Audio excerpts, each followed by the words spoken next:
Good morning and welcome back to my another daily blog. কেমন আছো সবাই? আশা করছি সবাই খুব ভালো আছো, আর আমিও কিন্তু অনেক ভালো আছি। তো জন্মাষ্টমীর দিন আমরা সবাই বেরিয়ে গেছিলাম মায়াপুর যাব বলে। আমি, মা, বাবা, মামা, মামি আমরা কিন্তু সবাই বেরিয়ে গেছিলাম সকাল সকাল। যেহেতু আমরা অনেকটা সকালেই বেরিয়েছি, তো সেভাবে কিছুই খেয়ে যাওয়া হয়নি, তাই জন্য আমরা কিন্তু কৃষ্ণনগর স্টেশনে নেমে এরকম ডালপুরি খেয়ে নিয়েছিলাম, যেটা কিন্তু ভীষণ সুন্দর খেতে ছিল। তো তারপরে আমরা চলে আসলাম অটোয় করে ঘাটের ওখানে। তারপরে আমরা সবাই মিলে আবার নৌকায় উঠে গেলাম, আর নৌকাটায় এত প্রচণ্ড ভিড় ছিল কি বলবো। আর ওয়েদারটা জাস্ট অসাধারণ লাগছিল, একদম সকাল সকাল এরকম ফুরফুরে হাওয়া, ভীষণ সুন্দর লাগছিল। ঘাট পার করে চলে আসলাম মায়াপুর ভিতরে। আর আমি কিন্তু এর আগে অনেকবারই মায়াপুর এসেছি, না হলেও 3 থেকে 4 বার। তো এখানে কখনো আসা হয়নি। এটা হচ্ছে গৌরীয় মঠ, এটা হয়তো নতুন তৈরি করেছে, তো এর আগে কখনো আসা হয়নি। তো ভিতরে একটু ঢুকেই দেখি কেমন কি।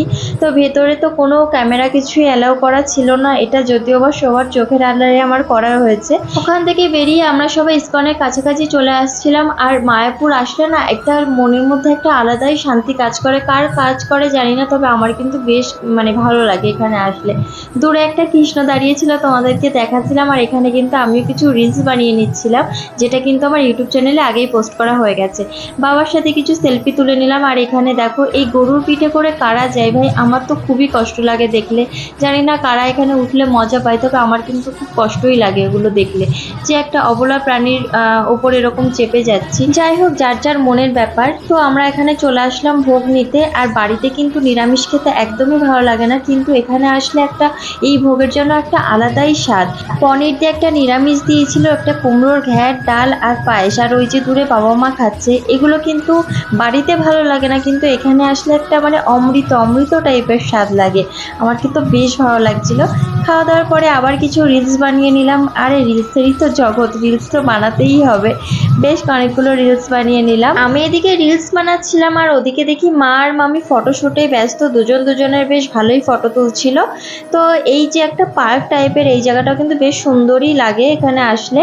তো এখানে এসে কিছু ফটো তুলে নিলাম। তারপরে দেখো এখানে একজন ভক্ত এখানে এসে ইসকনের ব্যাপারে অনেক কিছু বলছিল, অজানা কিছু তথ্য বলছিল, যেটা কিন্তু আমরাও শুনে নিয়েছি। তো এই যে মেইন ইসকন যেটা, এটা যে কবে ওপেনিং হবে কে জানে, তবে বলছে তো 2026 সালে হবে, এবার দেখাই যাক কবে কি হয়। এই জায়গাটাও কিন্তু ভীষণ সুন্দর, এখানে কিন্তু ফটো তোলার জন্য একদম পারফেক্ট একটা জায়গা। এখানেও অনেক ছবি তুলে নিয়েছি।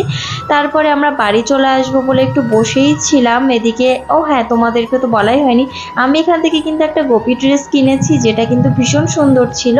তো ফার্স্টে এসে অনেকগুলো দেখছিলাম, আর এখানে এত বেশি দাম বলছিল, তবে তাও আমরা বার্গেনিং করে কিন্তু বেশ একটা দুটো জামা নিয়েছি, দুটো গোপী ড্রেস, একটা আমি একটা মামি। তো এই ড্রেসটাও কিন্তু আমার ভীষণ পছন্দ হয়েছিল। এগুলো কিন্তু এই ড্রেসটা বিশেষ করে এখন ট্রেন্ডিংয়ে চলছে, যেটা কিন্তু ভীষণ ভালো লাগে। আর আমিও একটু ট্রায়াল দিয়ে দেখছিলাম, আমার তো বেশ ভালো লাগছিল। তা মামির এই শাড়িগুলোও পছন্দ হচ্ছিলো, এগুলোর দাম নাকি 350 করে, বুঝতে পারছো, একদম পাতলা একটা শাড়ি, তাই নাকি 350। যাই হোক, ওখান থেকে কিছু কেনাকাটি করে আমরা এখন নৌকা করে আবার চলে আসলাম ঘাটে, যেখান থেকে আর কি অটো ধরবো সেখানে চলে এসেছি। তারপরে তো আর বলো না, অটোর মধ্যে বসেছি, এত ঘুম পাচ্ছে কি বলবো, একদম সকাল সকাল ওঠা হয়েছে আর ভীষণ ঘুম পাচ্ছে। তারপরে তো অটো করে এসে ট্রেনের জন্য না হলো আমাদের 1.5 ঘন্টা বসে থাকতে হলো, ট্রেন আর পাই না পেরে লাস্টে লালগোলায় উঠলাম। আর লালগোলায় যারা উঠেছো তারা তো জানো কীরকম ভিড় হয়, আর কি বিচ্ছিরি টাইপের কি গন্ধ, কি বলবো তোমাদের।